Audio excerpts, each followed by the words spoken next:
In this video, we will show you how to delete LinkedIn account. To delete your LinkedIn account, you need to go to your profile like this, and then go to your profile in here and choose settings and privacy. After you are go to settings and privacy, make sure you already on account preference, and then scroll down on account management and select close account. In here, you need to click continue.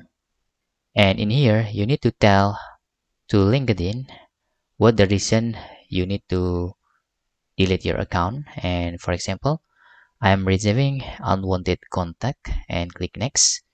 And this is the last step. You need to type your password. And you can also unsubscribe from LinkedIn email communication and tick this and you click done. After you click done, your LinkedIn account will be deleted. And that's all tutorial how to delete LinkedIn account. Hope this video helpful for you.